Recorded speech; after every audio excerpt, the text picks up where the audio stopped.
point, Caitlin Clark is getting hurt damn near every week, and it's looking intentional. At least that's what it's looking like from this footage that was released today. So there was new footage that has come out of potentially, I'm gonna say allegedly, Jacy Sheldon kneeing Caitlin Clark in the groin. Yes, kneeing her in. A woman who's been single-handedly elevating the WNBA just got taken out again by a rival with a clear score to settle. Jacy Sheldon, already under scrutiny for a previous eye-poking incident, was just caught on camera driving a knee straight into Caitlin Clark's groin. The league's brightest star was left in tears, limping off the court. And a response? No foul, no review, no accountability. Why is it a problem that Caitlin Clark is calling out this referee? God forbid she finally stands up for herself. I mean, these WNBA refs are garbage, and they've been letting her get absolutely mugged on a nightly basis. Matter of fact, one of the players last night on the Connecticut Sun, or whatever they're called, literally... This isn't Jacy Sheldon's first run-in with controversy when it comes to Caitlin Clark. In their last matchup, Sheldon blatantly poked Clark in the eye during the third quarter. A move so obvious that even the most forgiving fans couldn't dismiss it as accidental.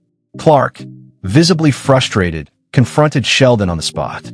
Rather than de-escalate, Sheldon intensified the clash by bumping into her, which triggered Marina Mabrey to blindside Clark with a shove from behind, sending her to the floor. Clark looked like she got a little hurt towards the end there. Is there any update on her injury? No update. Just felt a little something in her groin, so we'll get it evaluated and see what happens from there. Yeah, just kind of to follow up on that, looked like she was kind of grabbing at her right groin area. Is that the concern? Yeah, that's the one she was grabbing at. I don't know which one it was, but yeah, I mean, that's it. In the aftermath, Sheldon was handed a flagrant 1 foul and slapped with a mere $2,000 fine. That's right, just $2,000 for intentionally jabbing someone in the eye. For perspective, that's less than the cost of a mid-range laptop. And this is what the league considers a sufficient deterrent against deliberately injuring the face of its franchise. It's almost laughable if it weren't so infuriating. Situation at the end of the game was all that, was what ended up injuring Caitlin Clark. Because you guys did not see, first of all, this happened earlier in the game. So Caitlin Clark took a knee to the groin from Jacy Sheldon. And by the way, this is not, I don't even know if this is a dangerous play or not. I don't think it's a dangerous play. I don't think this is a dangerous play from Sheldon, but it's a foul. It is clearly a foul. And obviously, this is called as a no call. This is called as a no call. I don't know. Jacy Sheldon here sticking up her leg and hitting Caitlin Clark in the left groin. How is that not? But clearly, that slap on the wrist did little to stop Sheldon because she came back swinging, literally. In their latest matchup, newly surfaced footage captures the exact moment Sheldon drove her knee into Clark's groin. This wasn't incidental contact during a rebound or a scramble for a loose ball.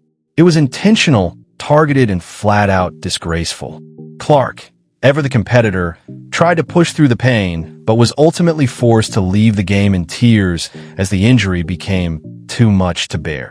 So there's a referee standing right there. We all can see.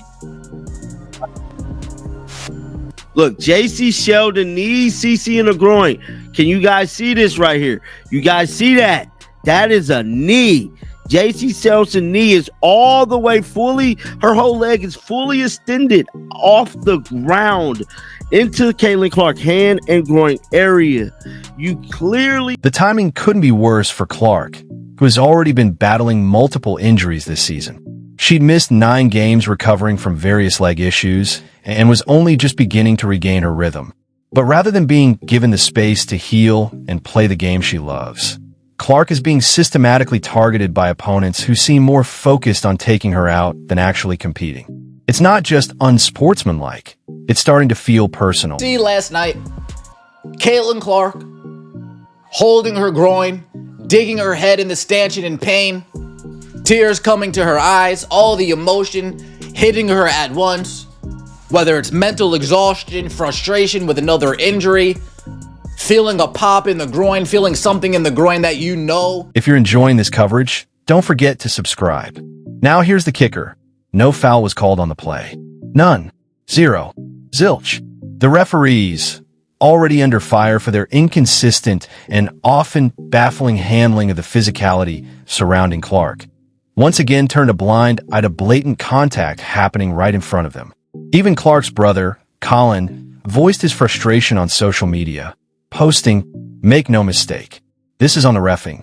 Though he later deleted the post, he wasn't wrong.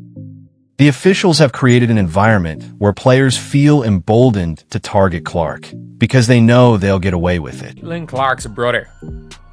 Caitlin Clark's brother, as soon as she got injured, tweeted this out. "Make no mistake, this is on the reffing." This is on the reffing. This tweet lasted about 30 minutes. It lasted about 30 minutes. And if we're going to be honest, he's on the money. He is. He's absolutely. This isn't just poor officiating, it's systematic negligence. Fever head coach Stephanie White has been outspoken about the blatant mistreatment her team endures from referees, calling the level of disrespect pretty unbelievable. She's repeatedly called out officials for allowing physical play to escalate to dangerous levels, but her concerns continue to fall on deaf ears. While the league does have a formal process for teams to submit complaints about officiating, even White has questioned its effectiveness, saying, "I don't know if I have a feeling that the system works." At this point, it's hard to argue with her. Grab right there. There's a hold around her back. She's still kind of holding on to her with her left hand. Then Caitlin passes, and then she gets bumped a couple times, and then they finally call a foul when Quinterly slaps down on Caitlin Clark. So if we want to watch it one more time, watch when she's going to the basket. She gets bumped here, she gets grabbed, and then they finally call the foul when she's going to the basket. This was something that happened throughout the entire game, and I know that a lot of people are like, Caitlin Clark fans are like too over the top with this. Like, she's not getting fouled all the time. She is getting bumped. She is getting grabbed. She is getting hand checked throughout the entire game. And it continues to happen. And I feel like that is the game plan when you play against Caitlin Clark and the ref. Tensions boiled over in the Fever's latest game when Caitlin Clark had to be held back during a heated exchange with referee Michael Price. She was caught saying, "That's just rude. Grow up," and even threatened to report him to the league.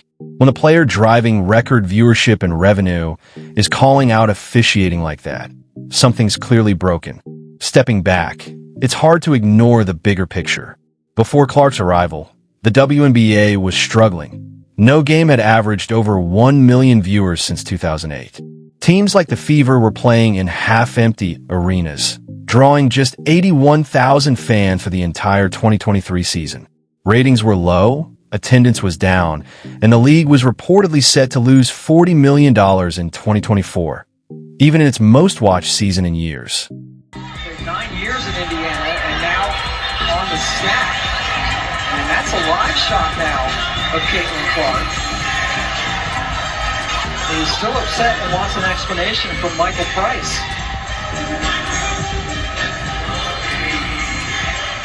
And maybe at the timing of when that challenge happened on Jan. Yo, I have no clue what dude said, but for her to want to call the league on the ref, what did he say? Well, Kathy Engelbert and the WNBA, well, they have effed around, and now they're about to find out. The WNBA All-Star Game is, of course, in Indianapolis, the home of the Indiana Fever, the home of Caitlin Clark. And now it looks like Caitlin Clark, most likely, I can't imagine that Caitlin Clark will be participating in the three-point contest.